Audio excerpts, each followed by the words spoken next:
Good evening.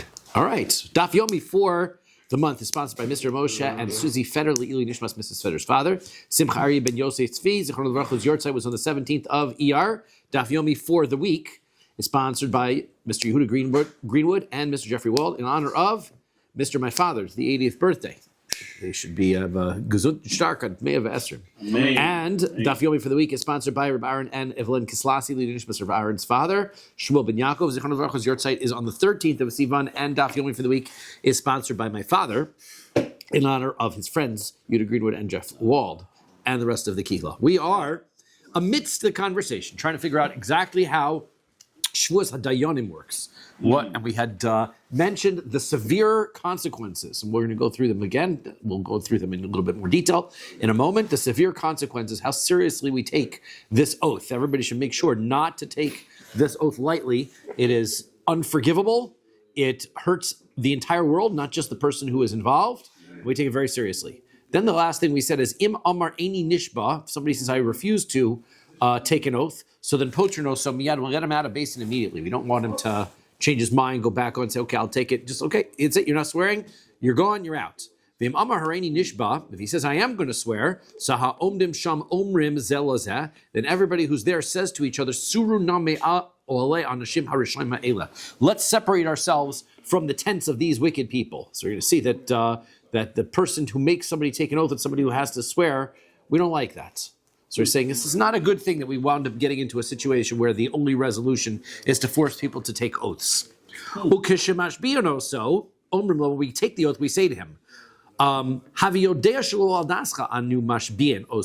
right? We should know that when we make you take the oath, it's not what you're thinking in your head that you mean to say that matters.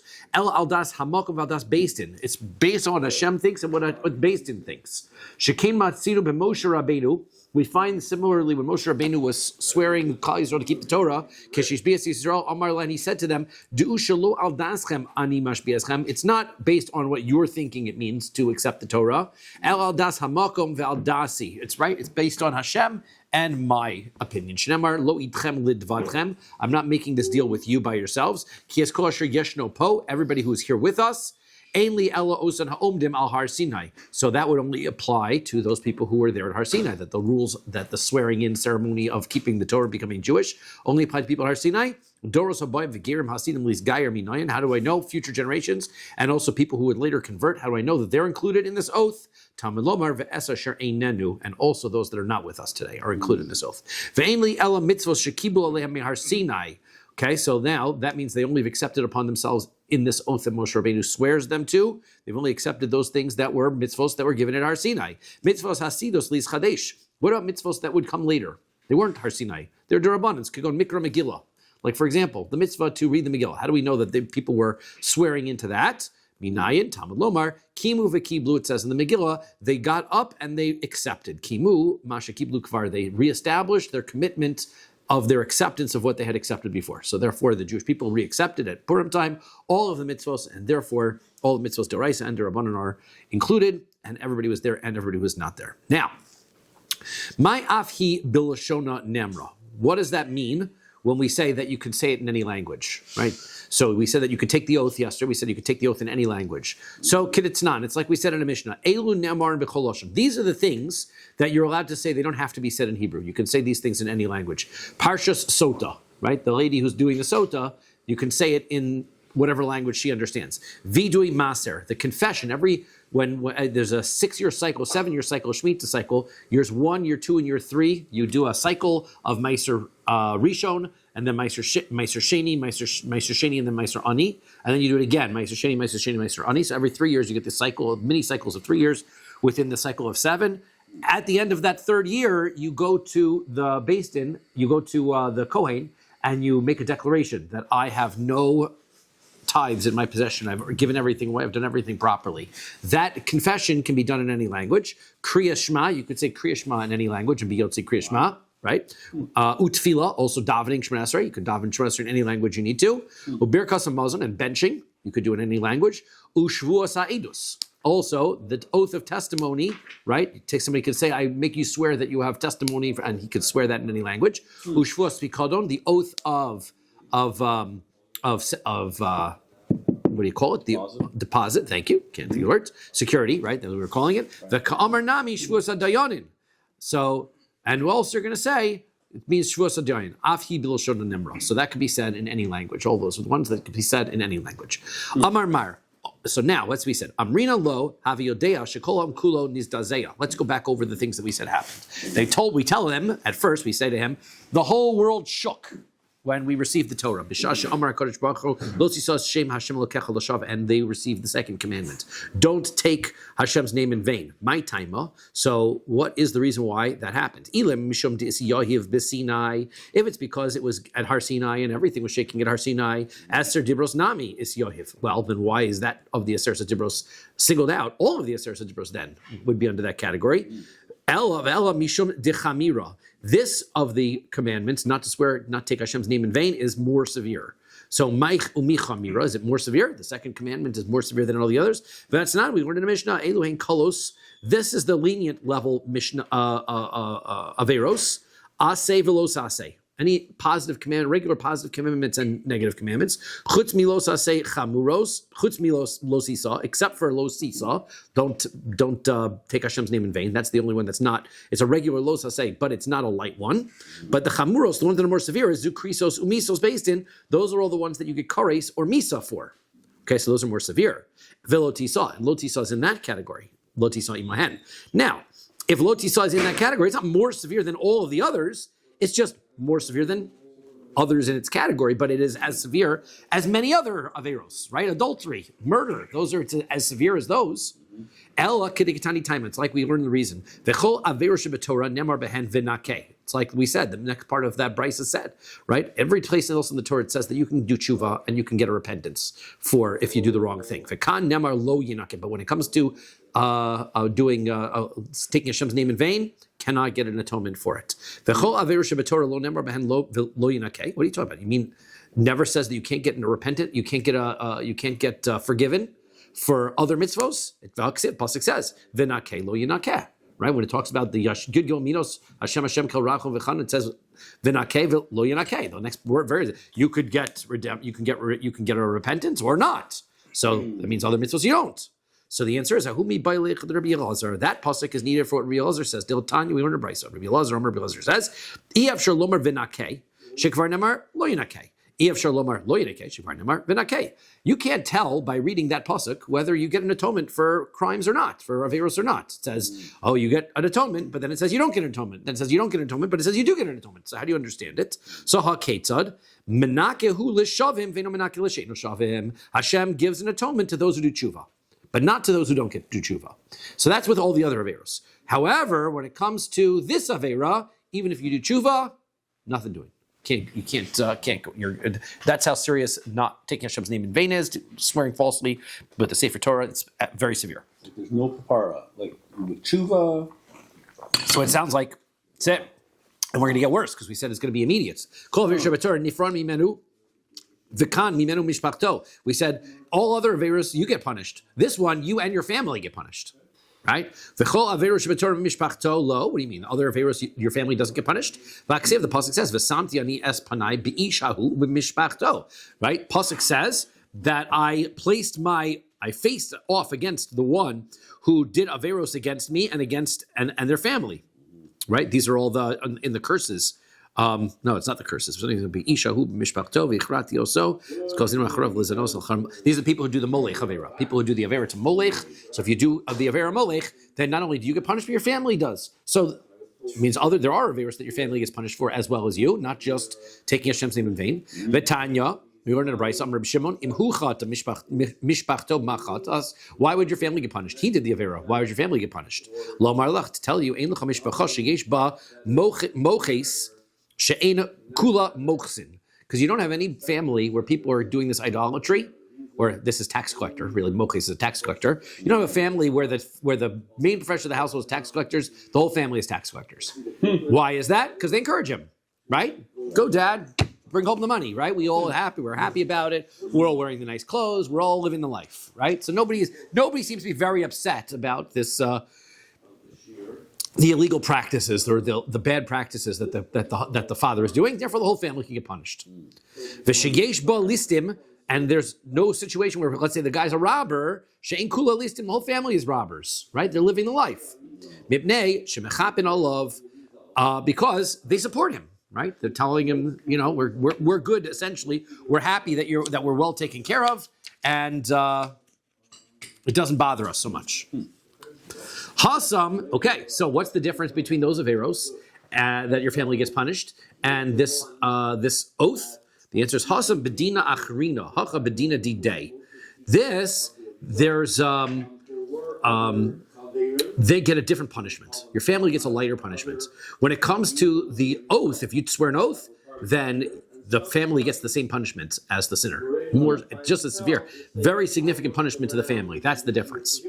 Kidatani's learned Brisa. Rabbi says, V'ichrati oso, right, Pasuk says, I will cut him off.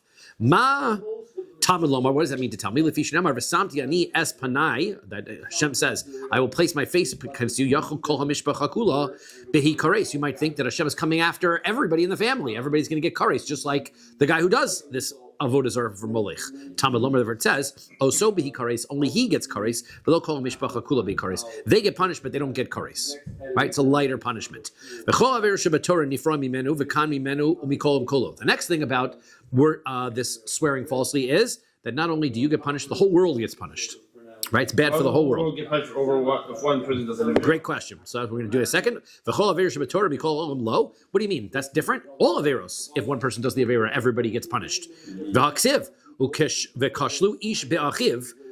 Ish be'avon achiv. Right? If a person will stumble over the sin of his friend, of his brother. Right? So a man's going to stumble through the sin of his brother. Milame, that teaches us, Shekol Yisrael Arevim Zeh Bazeh. All Jews are responsible for one another. One guy is not doing mitzvos, you are responsible. So therefore, the punishment's going to get spread to everybody. So the answer is, Hasam, over there in that circumstance, Yesh biyadam limchos v'lo michu. There, that's where people could have stopped him from doing the Avera. Somebody could have said something and he would have not done it. But this circumstance, right?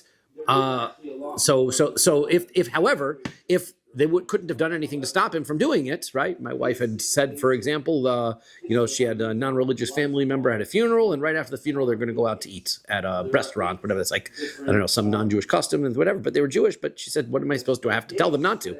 I said, "Not them, right? They're not listening. They're not worried about the distant relative who's from. If the whole family's not religious, they're not doing it." So in any event, that's the idea. So ma'ika bein rishayim de mishpachto l'rishayim di alma. Bein tzadikim de mishpachto l'tzadikim di alma. So, what's the difference then? Let's summarize this. What's the difference between the wicked people that are in his family, the wicked people in the rest of the world, and the righteous people that are in his family and the righteous people in the rest of the world? Hu bishar averos. Now, let's talk about what's the difference in other averos. So the who, when it comes himself, the sinner himself, bishar averos, when it comes to what he does in Avera, bedinei, he gets punished in the appropriate punishment for that Avera. Urisham mishpachto, and then the wicked people in his family, who he said just go along with it, bedin chamor, they get a strict punishment. Urisham dialma, and the wicked people in the world who ignore it and don't say and don't stop him from doing it, bedin hakal, they get a lighter punishment. So that's how that works, right? A little like the real punishment, a severe punishment, and a lighter punishment for everybody else. Tzadiki, however, let's say you had a righteous family member who was telling him to stop, or a righteous person, the rabbi was telling him don't do that avera.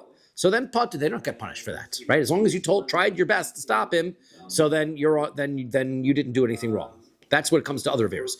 Gabi shvua, but when it comes to oaths, Hu urishayim dibe mishpachto bedine. He gets the main punishment. So does everybody in his family get the main punishment. Urishayim dialma, the wicked people in the rest of the world, bedin chamar, they get a strict punishment. It's like elevated one step. V'tzadiki dahacha v'hacha bedin akal, and the righteous people also get punished in a minor punishment, right? So therefore, you see that there's nobody gets off scot-free when it comes to oaths. Now, im amar eini nishbah, if the person says, I'm not swearing, so then potrino so miyad. We're going to exempt him immediately. You're done. V'im amar eini nishbah, and if he says, I'm going to swear, so ha'omdim sham omrim zelazeh, they say to each other, surinim me'alol v'nashim arasham e'ela. This is the pasuk that we said by Korach, that Moshe Rabbeinu said by Korach, get away from the tents of these evil people. Okay, so now the question is this. B'ishlamahu deka mishtava kai be'isura. Okay, what's the big, if the guy's swearing falsely, right? I understand why he's a Rasha. He's a Rasha. He's lying. Elahu de kamash b'lei amai. Why are you holding the person who's making the guy take the oath? Why is he at fault? He's just trying to get his money back. Why is he a wicked person? So Kedatan, you're like, we're in a brisa. Rabbi Shimon ben Tarfon says, Shevuos Hashem tiyeh bein shnehem. The oath will be between the two of them. The oath is the responsibility of the two of them. Why? Mefarshim explain that what happens is, if you had done your contract right, kept your records right, there wouldn't have been a circumstance the guy could have denied whatever. So you didn't keep your bookkeeping right, hence you forced this guy into a situation. Now he's going to lie. That's partially on you, right? You could have handled this situation better, kept better record. The shvua is both of the responsibility of both parties. This came to this difficult situation because of everybody. So when he's taking the oath, we say to him, we make this statement to him. It's not your mind that matters; it's what we think. So why do you have to say that? Because the old staff of Rava trick, which we had learned before. Remember the staff of Rabbi trick, where he said to the guy, "You owe me $100, and the guy said, "I gave it to you already." He says, "Okay, we'll make you take the oath." He goes, "Great, hold my stick for a second. I swear that I gave it to you already." Then he goes, "What? I'm so angry." He takes the staff, he breaks it, and there's the $100 inside of it. Happened to me. The trickster. Happened to me today. There was a student who had a watch that the student was not allowed to have in class today. And we had told the student not to bring it to class. And so the student was caught with the watch. And so the student was sent down to the office. And I said, okay, we'll take the watch, we'll give it back to your parent. He goes, the student says, I don't have it. Okay, it's not, where is it? The student says, it's not my backpack, it's not my desk, and I don't have it. Student put it in the cubby to be all right, but swore 100%. I let the other principals looked at me and goes, how do you get a student that's not telling the truth? I said, she's telling the truth. The student was Kanya de Rava. This is Kanya de Rava. It's a Gemara. She was Kanya de Rava. So there you go. Over there. Did you find the watch at the end? We did. I told the student, I said, if we see the watch, then I know that you weren't telling me the truth. So if I don't see the watch all day, it's good. I don't have to be the one who holds it. Hatana Shtei Kesef. Now let's get into the Mishnah itself. After we had this background information about how the oath works.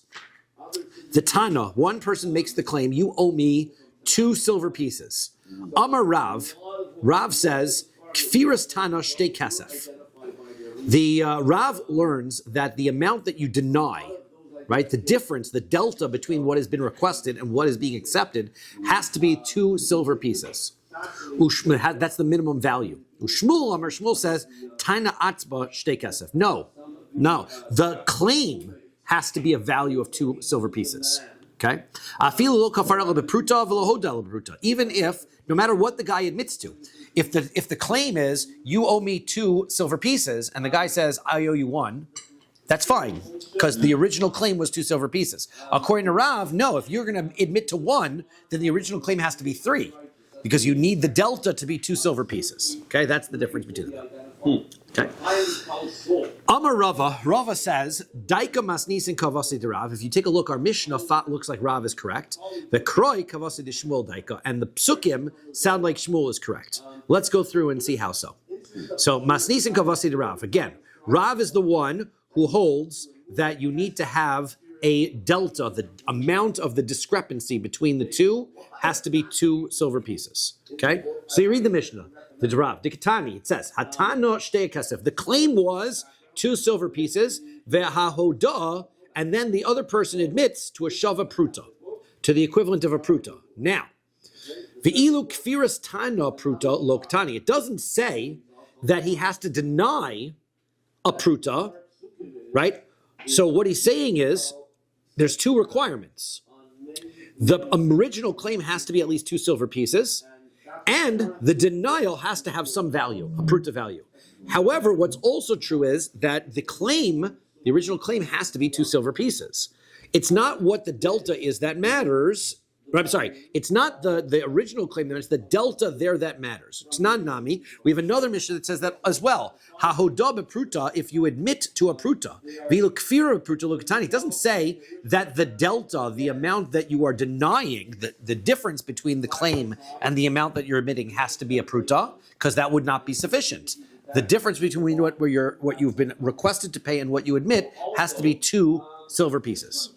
Okay, so now you could start your brain moving, right? If somebody's going to say, you owe me $200, just admit enough such that there's not 2 silver pieces, the equivalent of 2 silver pieces in the amount that you're denying, right? That's according to how you would get around taking the oath. Mi de oraisa, mi de rabbanan, there'll probably still be an oath. Now, that's how the Mishnah seems to follow what Rav is saying. Ukroi kavasi Shmuel. The psukim seem to follow Shmuel. Shmuel says there's a set amount for the claim and a set amount for the amount that you deny. There's no set amount for the difference between the two. Dichsiv, as the pasuk says, Kitain ish el reyehu kesef o kelim lishmor. Person gives his friend silver or utensils to guard. Ma kelim shnaim. Now the pasuk says silver or utensils. Utensils is plural. That means there needs to be at least 2 utensils. Af kesef shnaim, which means the silver also has to be 2 pieces. So that's the source that the original claim needs to be at least 2 pieces. Ma kesef davar chashuv. And why does it say silver? Because it has to be something important and of significant value, right? Av kol davar chashuv. It has to be something of significant value. If the person says you have 2 peanut shells, that's not relevant, even though it's 2 of them, right? It has to be something that has significance. V'kama Rahman, and the Torah says, Ki hu zeh. That is what he is denying. He's denying a portion of that payment. Okay, so now that means he doesn't. If the payment is 2 and you're denying part of it, the payment doesn't have the denial isn't a full 2, right? The denial is 2 minus whatever you're admitting to. So therefore, that's how the psukim seem to be like what Shmuel says. Now for Rav, now we have to go back to Rav and say, how does he understand the psukim? That pasuk is telling me, ki huzeh, is telling me that you have to admit to some part of the claim, right? Ki huzeh. You can't just deny everything. If you deny everything, then you're not liable. It has to be that you admit to some part of whatever it is that he's asking. But the original pasuk that says it has to be 2 silver pieces is telling you that the denial has to be 2 full silver pieces. Ushmuel, now Shmuel in the psukim will say ksiv hu v'ksiv zeh. He says it says both hu and it says zeh. Di'i kafar b'miktsas v'odi b'miktsas chayiv. That's to tell me that if he denies part of it and he admits part of it, that he's going to be liable. Okay? So, v'rav. Oh, let's turn my page again. Okay, make sure I keep my finger on there. So Shmuel says, It's called the world of Tzachos. So let's call it the world of shinings or lights or flashes. Why? Right, he has to deny, he has to be able to admit part of the, that's what Rob is saying is, it means that he has to admit to part of what he is claiming. Remember that we said if one person claims wheat and the other person says, I admit I owe you barley, that's not admitting to part of the claim, it's a different admission. Right. So he has to be able to deny part, he has to admit to part of what the person claimed. Says Rav back, he says there's 2 psukim, right? Rav says there's 2 psukim. One to tell me that that what he has to deny has to be part of what was originally claimed. And the second is to tell me that the demand has to be at least 2 silver pieces. Now, Ushmuel lav mimela shmas mina dechasrola. He says, no, but look at the pasuk. You can see the basic understanding of the pasuk is that what he's admitting is reducing the amount that he asked, right? If the claim that he asked was 2 silver pieces, and you're saying I'm admitting to something, that means that the amount that you're denying is less than 2 silver pieces. That's how Shmuel words it, right? Ella amar lecha Rav. So rather, Rav will say to you, kesef. When it comes to the word kesef, ki asa meikara. Right? So when the pasuk says, right, it says the word kesef first to tell me that the silver, that's the amount of the denial. You need an amount of denial of silver, which we said is going to be 2 silver pieces. De'im kain, because if not, lichtov rachmana ki yitain ish al re'ehu kelim lishmor, a person will give utensils to a friend to watch. I would already know that it means 2 utensils, and whatever that utensil that you're using happens to be. If it happens to be silver, of course it would be 2 silvers. There's no need for the word silver there. So kasef de kasav rachmana lamali. Why is the word silver relevant then? If it's not telling you the amount that the claim has to be, because we already know the claim has to be 2 whatevers. Taneu inyan lechafira means that the denial, the delta, has to be that amount. It has to be two silver pieces. Shmuel says no. Shmuel Amar Lacha, I kasav rachmana. If the pasuk had said, so then kalim, if it said utensils v'lo ksiv kesef, and it had not written silver, havamina ma kalim shnayim af kol shnayim, then I would have just known that it meant two of anything. Two of anything would be sufficient to claim. Aval davar chashav lo ba'in, and it wouldn't have to be two significant items, like we said. It had to be a significant something. So therefore, kamash one, that's what the word silver is for. So therefore, Rav says that you know that from the word kesef that the claim has to be at least two silver pieces. And from Shmuel, he says, no, it doesn't mean that, right? It just means that you've got a claim of two silver pieces and you're denying part of it. It means by definition that the delta, the denial amount can be less than two silver pieces. So that's how they understand the psukkah. Now we're going to go back to the Mishnah. We'll read through our Mishnah and see which of the two positions, how to understand the Mishnah given those two different perspectives.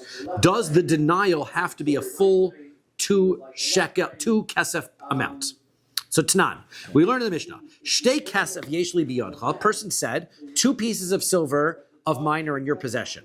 Ein lecha biyadi ela pruta. And the person says, nope, all I have is a pruta. Putter, you be exempt. Now, my taima, what's the reason why that case there's an exemption? One guy said 2 silver pieces, the other guy said 1 pruta. Why is that not acceptable? Lav mishum dechasur lataina.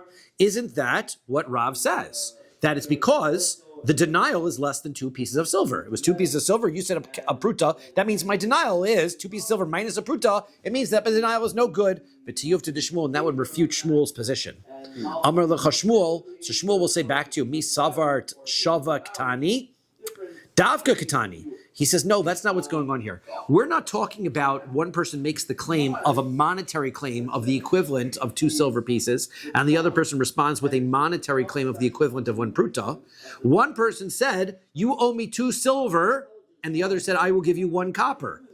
That's not motive mixas hataina. That's not giving back the same type. You said silver, I said silver, you said copper. That's not the same thing. And we said you needed a denial of the same item in order for it to be able to make us.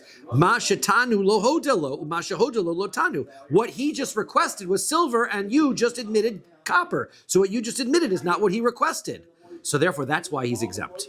Okay, good, fair enough. But if that's how you're going to explain it, seifa, then the next part says, shtei kasef upruta. If the original claim was 2 silver pieces and a pruta, yesh lecha biyadi, that you have in my that are mine, that are in your possession, and he says ein lecha biyadi ela pruta, I don't have anything but a pruta, he's chayev, now he's liable for the oath. So now, iamar bishlama shaveh. Now, if you're going to tell me that this is an issue of the equivalence, the financial equivalence that we're talking about, very good. Good. Okay. The financial equivalent that we're talking about, mishum hachi chayev. That's why you're liable, because you just, as I know you're denying 1 pruta, the claim was 2 pieces of silver plus 1 pruta. Now the delta is 2 pieces of silver. That, according to Rav, now is good. But Ella Iamar Davka, if you're going to tell me that that wasn't what was going on, they're not talking about the financial equivalent. They're talking about 2 pieces of silver. Well, now the claim is 2 pieces of silver plus 1 piece of copper, and you admitted to 1 piece of copper. Amai chayv, why would that be liable for an oath? Mashatanu lo hoda, masha hoda lo tanu. That's not what he claimed. He claimed the silver. You admitted the copper, and you admitted the entire copper that was owed. So the answer is midi hutama el lishmuel. Well, there's a simple answer to that. Remember who we were asking this question. We were asking this question according to Shmuel. And Hamar of Nachman Amar Shmuel. Rav Nachman said in the name of Shmuel, Tano chitinu sorin, that if, let's say, somebody made the original claim, wheat, you owe me wheat and barley. The hodu lo be'echad mehan, and he admitted to one of those 2. Then he's chayav shvua, he is liable to an oath. Now, everybody else other than Shmuel says, you said wheat, you said barley. And I came back and I said, I admit to barley. But I'm denying the wheat. The wheat and the barley are 2 separate claims, according to everybody else. Therefore, you asked for wheat, you asked for barley. I denied 100% of the wheat. I admitted 100% to the barley. Therefore, there's no oath. There's no motive that makes us here. Says Shmuel, not true. When you say wheat and barley, and I admit to barley, your request was wheat and barley. When I say barley, I'm admitting to part of the request. Therefore, the Mishnah, according to Shmuel, is saying that when I said 2 pieces of silver plus 1 copper, and you admit to the 1 copper, you're admitting to part of what you requested. Hachinami mistabro, that makes sense. Midikitani seifa. Because then you go into the next part. The next part says, Litra zohav yeshli biyadcha, that you have, that I have a measurement, a litra of gold. That's a measurement. A volume. Ein lecha biyadi ela litra kesef. The guy says, no, it's silver. I have silver. That's yours. So I'm denying it 100%. Putter, he doesn't have to swear because you said gold, I said silver. 2 different things. Iyamar bishlama. Now, if you're going to say davka katani, that this is talking about really that there's literally the item, right? He's not talking about value of gold and value of silver. He's literally talking the item. You said gold piece, I said silver piece. We're talking about 2 different items. Mishum hachi patur. That's why you'd be exempt from taking the oath. Aliyah mart shaveh. But if you're talking about financial equivalents, so you just said it was an amount of gold. So what's that? $500 worth, and you said silver, which is $50 worth. But you're admitting to part of what I said because I said $500, you said $50. So on my patur, why would you be exempt? Litra tuvahavi. The litra of gold is way more. So Ella. So rather me to say for davka, clearly that since this case is talking about, they're actually talking about the claim is gold and you responded with silver, Reishanami davka. So too, when we're discussing the case of the 2 silver pieces and the copper is the response, we're talking about because one person said silver, one person said copper. We're not dealing with the coinage as relevant. So lema tihavti tiyuv to the Rav. Let's say that follows, that now refutes Rav, because now, according to that, you don't need the what do you call it? The difference to be 2 pruta, two pieces of silver anymore. So Amar lecha Rav, so Rav will say to you, kula masnis and shaveh. No. The whole rest of the Mishnah, the way Rav reads this Mishnah is all the rest of the Mishnah is talking about financial equivalence. When you said 2 pieces of silver, you're talking about the financial value of 2 pieces of silver. And then you responded a pruta. That was a pruta. That was part of the... Okay, so that is... And the reason why you don't take the oath is because it's not financially valuable enough. So then when I add to... So that's how he understands it. The litra zahav shani. But when you get to the case of the gold of a litra, that's different. Why? Because you basically are saying, you owe me a gold nugget. It's not the same thing as a coin. All of the other cases are coins. Therefore, you're talking about financial. $20, you owe me $20. No, I owe you $5. You're not denying that this one owes me this piece of money and this owes me this piece of money. That's cut. But if somebody says you owe me this, piece of gold and you owe me this piece of silver, those are 2 different items.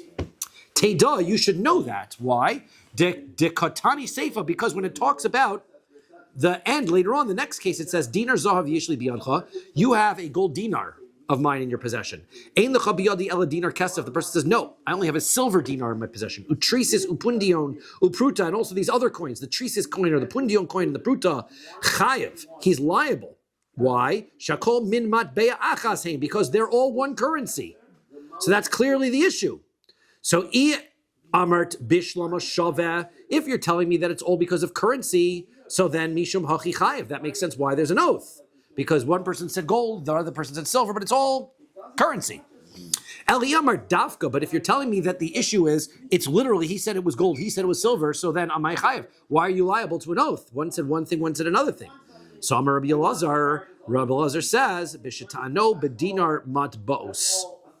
He says what happens is that the claim in that circumstance is where he made the claim that he wanted a minted pressed dinar. So that one is definitely a financial issue. The Kamash Milan. Press, I mean like custom made? No, they pressed. What they would do is they would take pieces of. Back in those days, the coins actually were made of valuable metals, and the value of the coin was the amount of metal that the coin had. So the reason why this coin of gold, which was this big, was worth what it was worth is because that was how much that gold was worth. So therefore, the only thing is that the reason that they would put a stamp on it is that basically it was the country's certification that this was a pre-measured amount of gold, right? This is a dinar. We measured it. Now, older, right? It's certified, right? Certified standard measure, okay? That's what that's for. Now, if this person, though, requests the standard certified coinage, what he's saying is he doesn't care whether it's gold or anything else. He's using it as standard certified currency. Therefore, just as one gold piece is worth 25 silver pieces, I'd gladly trade you. If I say you owe me 1 gold and you give me 25 silver, that's just as good, right? If I say $1, you give me 4 quarters, it doesn't matter. That's totally fine with me because it's not the coin that I want, because I'm specifying that I'm looking for the certified value. And the point that we're making here is that a pruta is in fact a coin, right? Even though it has of very little significance and value, and it's very minor and of a lighter material, right? It's going to count. Now, matbea is bichlal matbea isa, right? That it's going to be included in the currency. Okay, now daikanami, right? You can also see that from the Mishnah. That the Katani, the Mishnah says shakol min matbea achas, right? The whole point of that last back and forth is they're all one currency. That's the whole point here. V'rav shehakol din matbea achas, right? So now, Rav, right, says the whole Mishnah is talking about coins. He's interpreting that last line to mean because all of these cases with coins that we've been discussing in the Mishnah are all one currency. That's why you're admitting to part of the claim. Whereas Shmuel is interpreting it as because you are admitting to silver plus copper or a little bit of the copper. That's Shmuel has a different interpretation of our Mishnah than Rav. That's the bottom line. Okay. Rabbi Elazar, right? He explained this end of this is lema midasefa kid Shmuel mitaretz. So now, according to Rabbi Elazar said this last piece, that last part about the currency, that was specifically about that last section. The last section of Mishnah is dealing with currency. But you pass me a tissue. The last section is dealing with currency. All of the pieces up until this point, then, are not dealing with currency. Is that what we're going to imply? And therefore, he's interpreting the whole Mishnah like Shmuel interprets the Mishnah, that we're dealing with not value, but we're dealing with silver versus copper, and that's the way we're interpreting this Mishnah. So, Lem be the Seifa Shmuel Mitaritz Reish Nami Shmuel Svirle? Lo, not necessarily. Seifa Davka Dikatani Shakom Min Matbeachas Vresha Karavu Shmuel. He says you can interpret the beginning of the Mishnah any way you want. Just all my point is, what you're saying is, the end has to be interpreted as currency. That last piece is definitely talking about currency. Okay. Toshma, come listen. Dinar Zahav. Okay, so now, very hard to understand. And okay, so now the Gemara is trying to bring proofs from other sources now, whether Rav is correct that the claim needs to be 2 silver pieces, or that the delta, the difference, the denial amount has to be 2 silver pieces, or Shmuel is right that it's just the initial request has to be 2 silver pieces. Okay, so Tashma, come and listen, that we're going to bring a Tosefta, okay, a Brisa.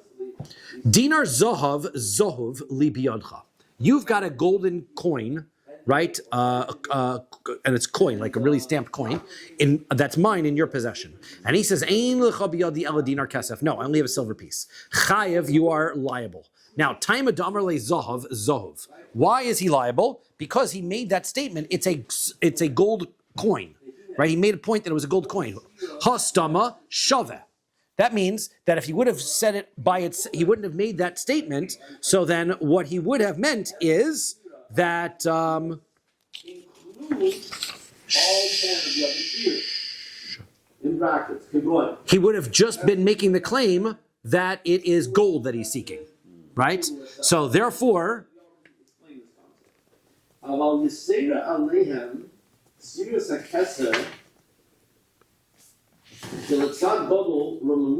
second, he's trying to be able.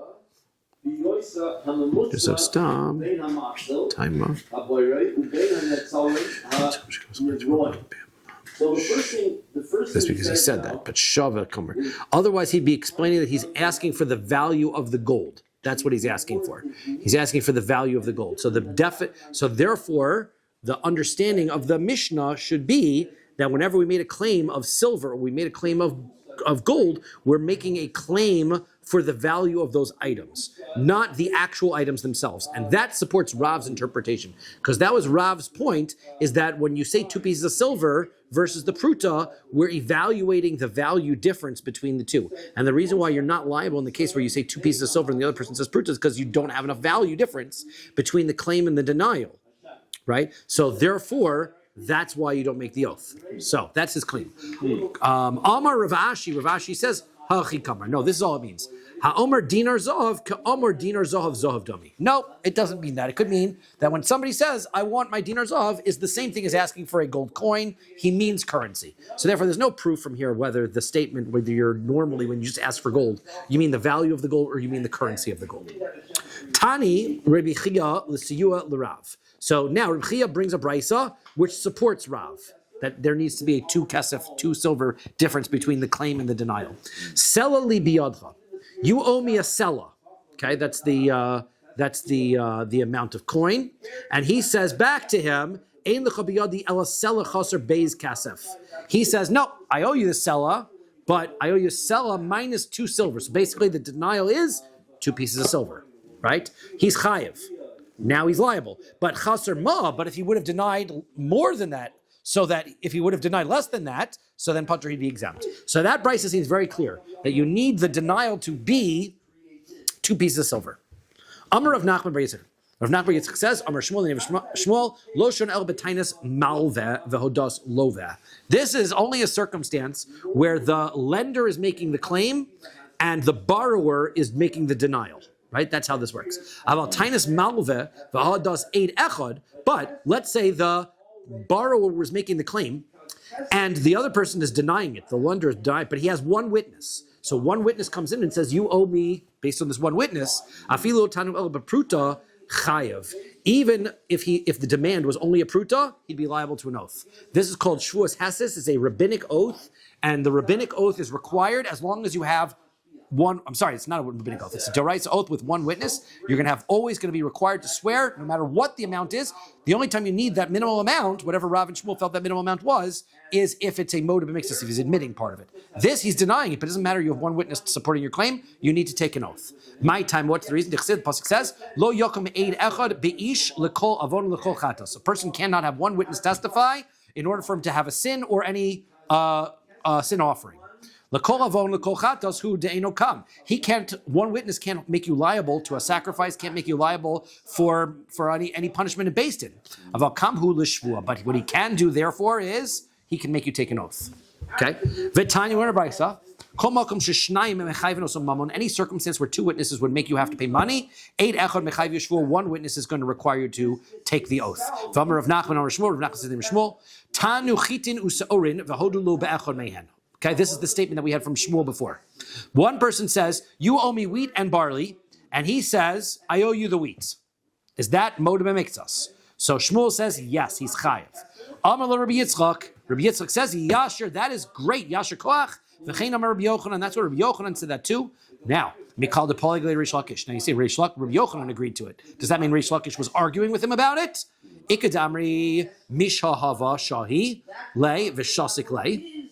Some said, no, what would happen is Rabbi Yochanan was the Rosh Hashiva. Reish Lakish was the student. So when Rabbi Yochanan would finish the shiur, Reish Lakish wouldn't interrupt him. He let him finish the shiur. So therefore he left after the shiur. He didn't hear whether Reish Lakish was arguing or not. So therefore he didn't have an answer to that. Ikadamri, there are those who say, Mishtahava shasile v'shasikle. That there are those who say that what happened was... It has a southern color. It has a female side that we see. That Reish Lakish sat quietly. No, that's the first answer. Reish Lakish was drinking water in the base medrash, right? But Rabbi Yochanan was saying this, and that's why he didn't answer. So we don't know whether he was saying he was quiet because he had something to dispute, or whether he happened to be sipping his coffee at that moment.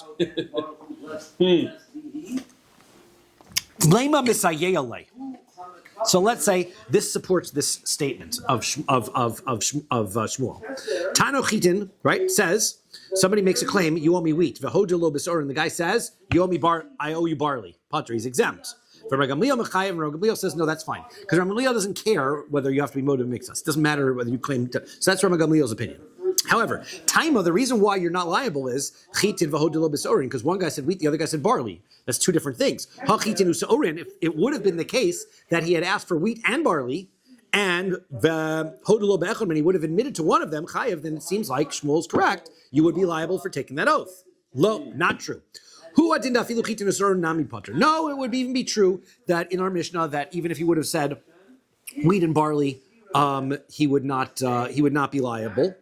V'hai de kamiflagi bechitin. Why is it the Mishnah only talks about the case where he just said wheat and the other guy says barley? Lo diacha kochad Rabbi Gamliel tell you how strong Rabbi Gamliel is, because Rabbi Gamliel holds even if he completely is talking about two different items all together, you're still liable for the oath. Okay, so that's the reason why we bring that up. Tashma, come listen. Tanu kalim v'karkos. Person says, you owe me utensils and land. Hodelo b'kalim v'kafar b'karkos. Person says, I owe you the utensils, but I don't owe you the land. B'karkos v'kafar kalim. He says, I owe you the land, but not utensils. Potter, he does not have to take the oath. Mem amad beis. Hoda b'miktzas karkos, potter. If he admitted to some of the land, so potter, now he's exempt. But miktzas kalim chayev. If he admits to part of the utensils, now he's liable. Okay? Now, taima de kalim b'karkos. What's the reason why he's exempt? Because he said utensils and land, and he admitted to one of them. Dekarka lav bashvui. We have a rule. Any time that the claim has to do with land, there's no oath. So therefore, for a technical reason, this doesn't work. Ha kalim ukalim. That would mean that if it was any other type of ask, where he had wheat and barley, for example, so then dumya de kalim v'karkos chayv, which would be in the same kind of circumstance, he would be liable. Okay, that would be like Rabbi Shimon says. No, no, really, if it was two separate sets of utensils, he also would be exempt. The reason why it happened to bring up the case of utensils and land is Kamash Mawan is to tell us that even though the original claim had land in it, since the original claim was land and utensils, and he said some of those utensils, that is considered motive mixus. You might have thought it's not because the original claim had land in it. Yeah, but we're only going to go as far as that you were admitting to part of the utensils. He said utensils, that we will keep, and then you admitted to part of the utensils, that's why you're swearing. Aval karkos, then now that you have to swear on those utensils, we're also going to throw in a oath on the land. Right? Now, my kamashma, what is that telling us? Zokikin, is this the rule of Zokikin? Which is that once we make somebody take an oath, we can throw other things into the oath as well. Normally, we don't swear on land. But since you're now going to take an oath about those utensils that you admitted to, we're going to make you swear about that piece of land too. Even though we normally wouldn't do it, you wouldn't be obligated to take that oath by yourself. So that we already have Tanina, we already learned about that in another Masechta. Zokikin as an that you are supposed to throw, whenever you have land, you can make an oath on land if you already have an obligation of an oath on non-land. So the answer is, ha'ikr, that's true, it's mentioned over there. But the main Mishnah that teaches us that rule is this Mishnah right here. And ahu agav grora naspa, that Mishnah is just mentioning on the passing, because it's talking about making claims and swearing and witnesses, so it just throws it in passing. But the main source for that idea that you can throw land into an oath that comes on property comes from here. Rabbi Chia bar Abba, Rabbi Yochanan says in Rabbi Yochanan, Tanu chitin u'sa'orin, right? If a person said, you owe me wheat and barley, v'hodu lo ba'achas, he says, you owe me back, Potter, you are exempt. Well, that's the exact opposite of what we just said Rabbi Yochanan says. V'amar Rabbi Yitzchak yasher v'chein amar Rabbi Yochanan. So you said, Rabbi Yitzchak said, yeah, that's what Rabbi Yochanan said. So the answer is, Amorai ninhu v'alibi Rabbi Yochanan. It's a machlok, as what Rabbi Yochanan said. You're right. One person said Rabbi Yochanan says you do take note of that circumstance. The other one says no. Rabbi Yochanan says you don't. Tashma, come and listen. Tano chitin v'hodu lo b'seorin. One says you owe me wheat. The other guy says you owe me barley. Potter, you're exempt. Rabbi Gamliel says you are liable. Now, taima de tanu chitin v'hodu lo b'seorin. Why? We're going to go through this again because now we're going through the other way to prove that it does work. Right? The reason why is because one person said wheat, the other person said barley, so it's not the same claim. That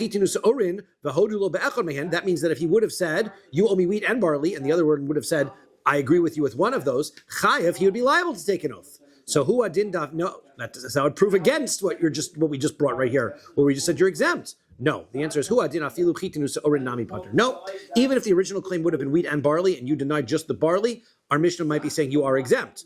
The only reason why here it tells you about the wheat and the barley case, where one person said wheat and the other person said barley, is kochel de Rabbi Gamliel, to tell you how strong Rabbi Gamliel holds. Rabbi Gamliel holds, even though one person is asking for one item and the other person is telling you a different item, he says you're still liable to that oath, because he goes by value all the time. Toshma, come listen. Tanu kalim v'karkos, back into this case we had before already. Somebody makes a claim for utensils and land, v'hodu b'kalim, and he admits to the utensils, v'kafar b'karkos, but he says, I don't owe the land. Or b'karkos, v'kafar b'kalim, where he admits to the land, but he denied the utensils. Potter, he is exempt. Why? Because the land is a meaningless thing. So therefore, he can't take the oath because he admitted the land, because you can't take oath based on land. If he had denied the utensils, the land doesn't matter because you can't take an oath based on the land. And the utensils he completely denied. So therefore, he doesn't take an oath on the utensils.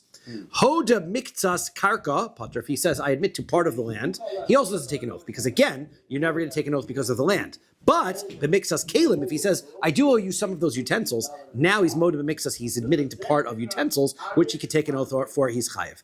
Time of the kalim v'karkos, the reason why it works is because it's utensils and land. The karka lav bashvuahi, because land you can't take an oath for. Ha-kalim v'kalim, which would mean that if the original claim was, you owe me 2 types of utensils, and you turn back and said, no, I only owe you one of them, that would be dumya to kalim v'karkos, the same type of case, you'd be chayiv, you'd be liable. So no, not true. Even if you had 2 types of utensils, or you said wheat and barley, you would be excluded from an oath. Here it's telling us,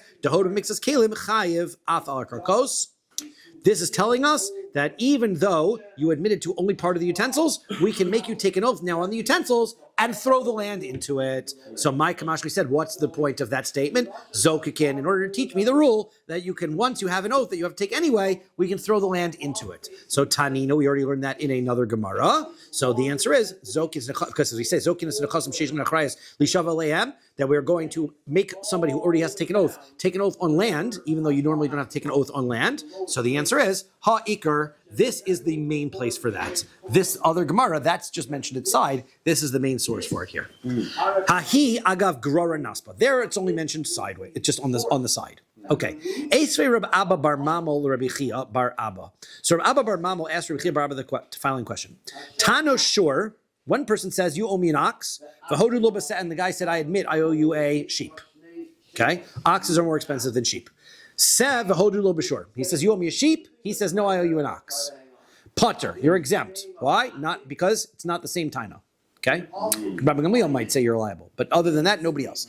Tano b'shor v'seh. If he says, you owe me an ox and a sheep, v'hodu lo be'echad, and he admits to one of them, chayev, he's liable. Now that sounds exactly the case that we're looking for.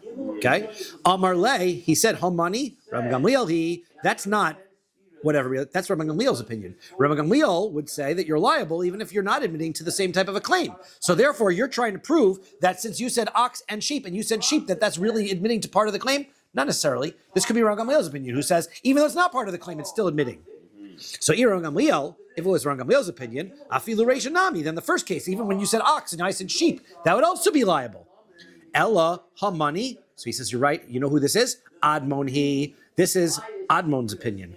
Admon had that opinion in the Mishnah that if you had said 2 things and you admit, remember he had the case of the oil and the container, and he said, no, I only owe you the container. So then Admon said, so this is Admon's opinion. You said ox and sheep, and you admit only to the sheep, so you are admitting to part of the claim. And by the way, I'm not just trying to push you off and say this is Admon's opinion, and therefore it doesn't prove the point. Ella Talmud Aruchu Befiv Shel Rabbi Yochanan. This was a set teaching. Rabbi Yochanan used to say this. Hamani Admoni. Who is this Bryce? This is Admon's opinion in the Brisa. That is well established that it was Admon's opinion.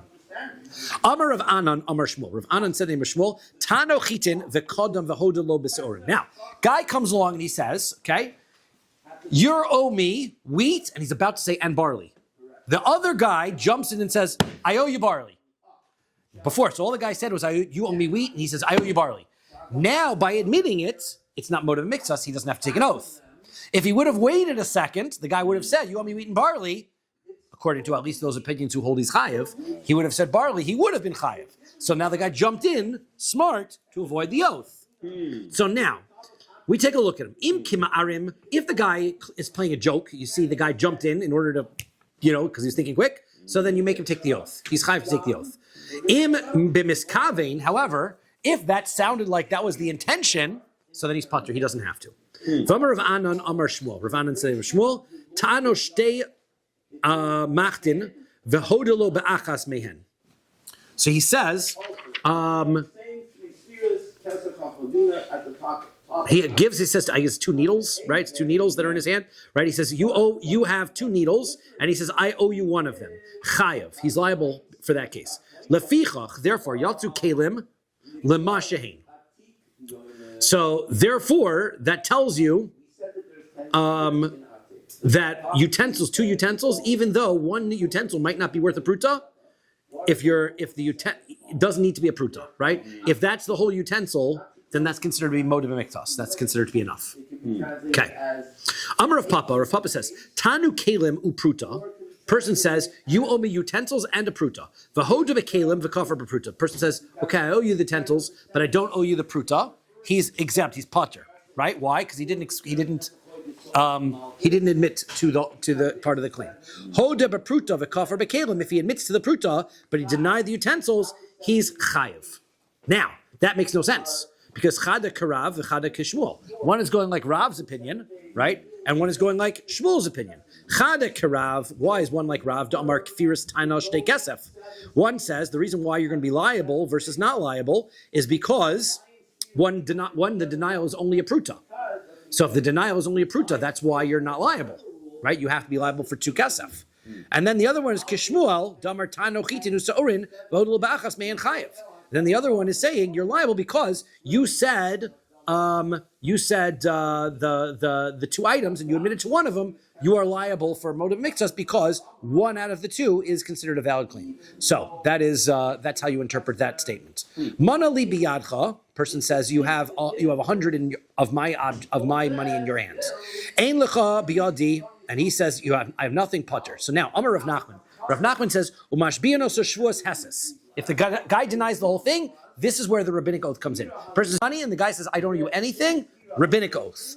My taima. What's the reason? Because chazaka ein adam tovea ela imkein yesh lo alav. Because we have a rule: somebody doesn't bring somebody to Beis Din for nothing. So the fact that you're saying that he owes you $100 means something. Therefore, let's at least make the guy take an oath. No, but adrabah chazaka ein meiz panav bifnei baal chovo. But the reverse is also true. The guy wouldn't deny it. We have a chazaka that the guy wouldn't deny money. He's denying the whole thing. Don't we have a chazaka he wouldn't deny something that he owes? So the answer is ishtamutihu dekam ishtamet lay. So he says no, because he's only denying it because he's trying to push him off. Savar, he holds ad dehava li uparana lay. I'm only denying it now, but I'm going to pay it later. So that's what's happening. Tada, you should know that is true. Damrama Rav Idi bar Abin, Rav Idi bar Abin says Rav Chisda Rav Chisda hakofer b'milveh kosher leidus. If somebody denies owing money, but he really owes it, turns out he really owes it, that doesn't make him a thief. Right? He's just trying to push off. He says, I don't know it. It doesn't mean that he's lying. Therefore, he can still be a kosher witness. But if he denies having a security item, now he's a thief. So he's pasaliedus. Because he has something in his possession that he has to give back. So he's pasaliedus. Rav Chaviva Masni Asefer. Rav Chaviva learned this on the end of that. Manali biyadcha, you owe me 100. Amar lo hain. He said, yes, that's true. Lamachar amar lo tenuli. Tomorrow he said, give it to me. Nisativlach, and he says, no, I already gave it to you. So Amar Rav Nachman says, Umashbiano so Shevuos hases. There now we have to take a rabbinic oath.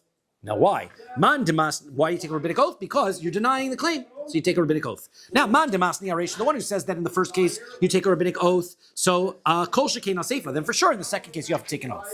But man demasni al-seifa mem alaf mem alaf, the one who says in the second case you take an oath, hacha hava deika drora de mamona. In the second case, we already know he admitted he owed the money. So therefore we know there's an owing of money. All of a sudden he says he doesn't owe the money. Yesterday he said he did owe the money. Something's fishy here where we're going to make you take an oath.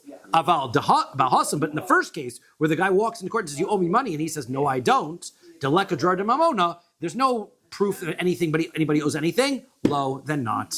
Okay, it's a good place to stop. Right. Oh yeah, beautiful. Today is Membeis, incidentally. Today was 46.